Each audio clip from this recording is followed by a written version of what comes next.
Gavument mu Parliament Joel Ssenyonyi asinzidde mu lutuula lwa Parliament olwaleero n'avumirira engeri ebitongole ebikuumaddembe gye biyisaamu akwatidde ekibiina kye ekya NUP bendera ku kifo ky'omukulembeze bw'eggwanga Robert Kyagulanyi Ssentamu wakati ng'akuyega bannayuganda okumulonda ku bwa pulezidenti.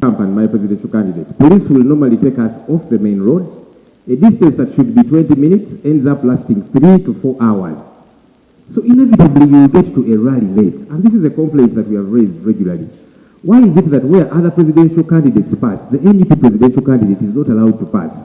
What is the issue? Ono Atadde Gavument ku Nninga ennyonnyola ensonga lwaki ono ye ayisibwa bw'ati ng'ate banne bwe bali mu lwokaano lwerumu agamba nti balina ebbeeto erinoonya akalulu nga bwe baagala era ng'embeera eno ategeezezza nti etadde abawagizi baabwe mu kutya okutagambika naddala mu bitundu ebyo Kyagulanyi gy'atannatuuka. When NUP and the opposition hold processions, it is illegal. And so they must be shot dead, they must be beaten, tear gassed, and so on.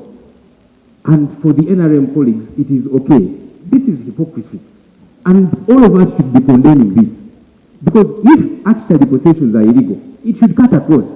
My considered view is that they are not illegal. Government should tell us. It's good the Attorney General is here, Prime Minister. Kura Gavument Justin Kasule Lumumba ngono ye minisita wa guno na guli mu yafesi ya saba minisita mu kwanukula ab'emulugunya abajuliza akakiiko ak'ebyokulonda ng'agamba nti ke kavunaanyizibwa ku byonna ebyekuusa ku kulonda ne kakuyege yenna. That was raised by the leader of opposition. I started by saying nobody would love to see violence, nobody would want to experience violence. But when police comes up and gives us information based on what has happened, Right Honorable Speaker, it's the responsibility of the people who are hurt, especially the political party or the individual candidate, to petition the Electoral Commission, and the Electoral Commission calls for a meeting. Ye munnakibiina kya NRM David Kabanda omubaka wa Kasambya ategeezezza nti NUP yeetagoberera amateeka ga byakulonda kyagamba nti kye kivuddeko obuzibu. By us, the leaders.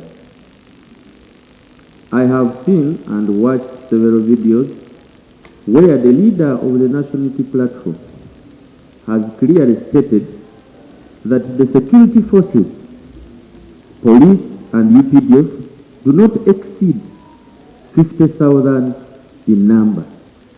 Ugandans are 47 million people.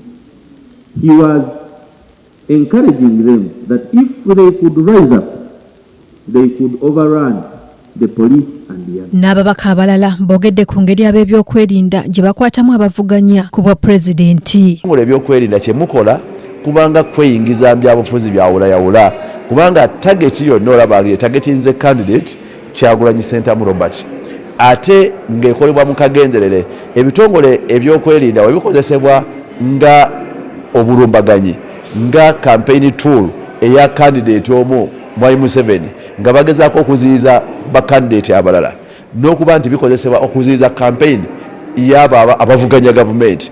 Tukyayagala Electoral Commission etuwe assurance oba ddala ekyali in control kuba tuyinza okuba tuli wano naye ng'akalu waliwo abaakawamba waliwo bannannyiniko waliwo abeewulira nti balina okuba nga balina control ku kalulu kano okusinga okuba nga baagala okulemesa ba candidates ogenda maaso n'okukola campaign ng'ekyatutuuseko olunaku lwajjo. Bino we bibeereddewo ng'akakiiko ak'ebyokulonda olunaku olw'enkya kategeeza okusisinkana abayambi ababavuganya ku bwa pulezidenti okwogera ku birumira ebirabikira mu nteekateeka ey'okunoonya akalulu n'okulaba engeri y'okubinogeramu eddagala. Mu ngeri y'emu Joel Ssenyonyi alaze obutali bumativu ku buuma obwaleetebwa okukozesebwa mu kulonda ng'agamba nti tebakakasa nti bunaakola bulungi ng'era wano Ssaabawolereza wa gavumenti Kiryowa Kiwanuka mwanukudde. Going to table in April of this year that he is going to table regulations with specificity to the biometric voter verification kits, how they are going to operate, who does what, and so on, because that's important.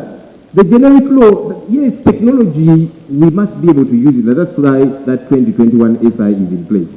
But a specificity one, it is within the law under Section 12 of the Electoral Commissions Act. So there is nothing to worry about. I've not had the president say that. I've not seen the communication from the president to that effect.